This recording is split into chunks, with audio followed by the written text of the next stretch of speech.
Bom, boa tarde. Eu queria agradecer imensamente ao convite que foi feito pelo Grupo Cabana de Criminologia, aos meus amigos Adrien e Rômulo, de participar desse evento, História, Criminologia e Crítica. E, infelizmente, por circunstâncias excepcionais, eu não pude viajar a Belém.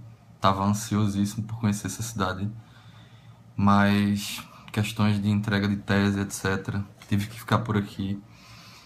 Portanto, infelizmente não vou poder dialogar melhor com meu amigo Marco Alexandre e com o público presente, mas não poderia deixar de mandar minha contribuição em vídeo e falar um pouquinho sobre o tema escolhido, que é a história dos conceitos jurídico-penais.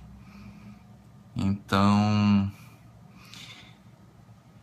eu queria primeiramente dizer que esse é o tema da minha tese de doutoramento, que eu estou defendendo daqui a alguns dias.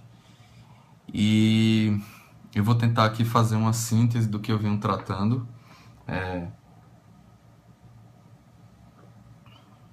enfocar os aspectos principais do que eu trabalhei na minha tese de doutoramento. Bom, quando comecei a pesquisa, o projeto, a ideia inicial era justamente trabalhar com ideias e conceitos jurídico-penais no século XIX. E eu percebi rapidamente que existe uma séria deficiência em termos teóricos e metodológicos no que se trata da matéria histórica ou da historicização realmente da matéria penal no Brasil.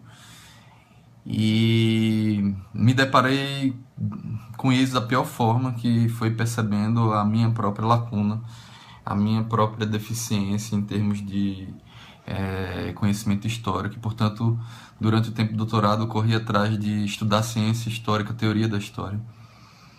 E com isso acabei mudando um pouco o objeto da minha tese. Na verdade, ao perceber essa carência, digamos, eu acabei também observando que seria mais conveniente, talvez, uma tese de doutoramento tentando trazer alguns fundamentos teóricos e metodológicos para as pesquisas históricas. Portanto, de certa maneira, minha tese trabalha numa metalinguagem, no sentido de algumas técnicas para que as pesquisas históricas no direito penal pudessem ser feitas, né?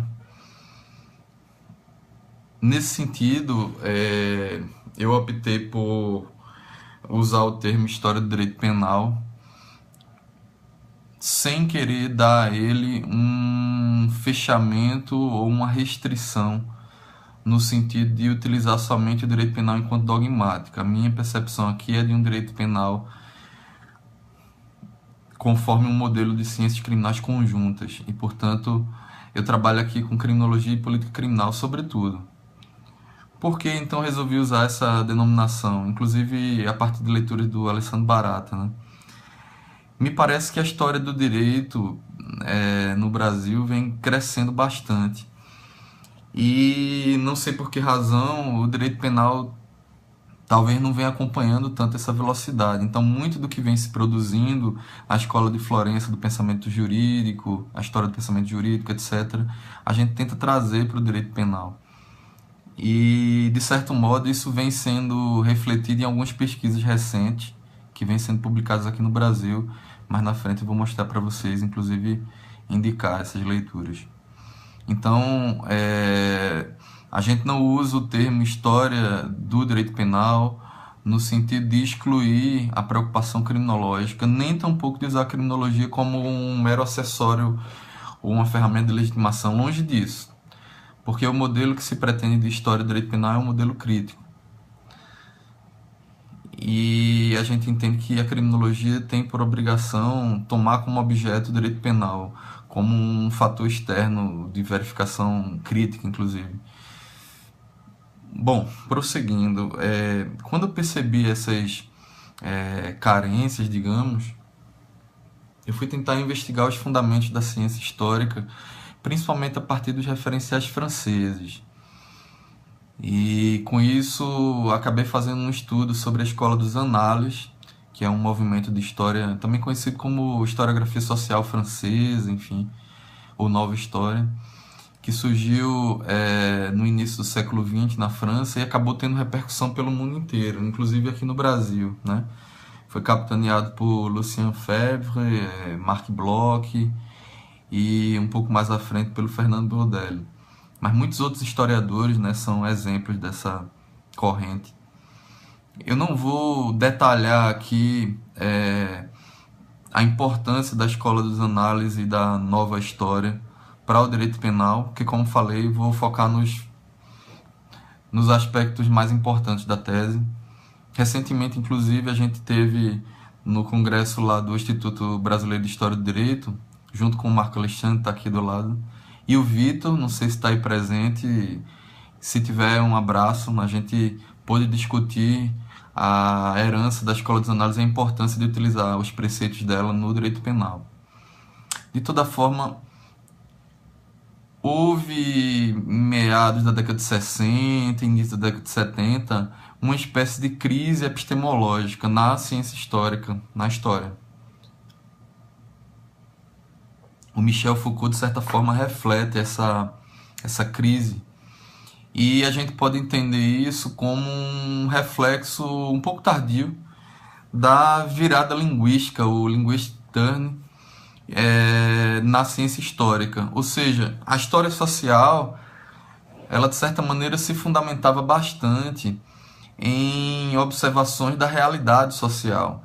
E quando vieram os estudos de filosofia da linguagem, inicialmente com Wittgenstein, mas depois John Austin, enfim, Richard Hort e vários outros, se percebeu a importância de dar atenção à linguagem, já que somente a partir da linguagem que a gente toma conhecimento da realidade.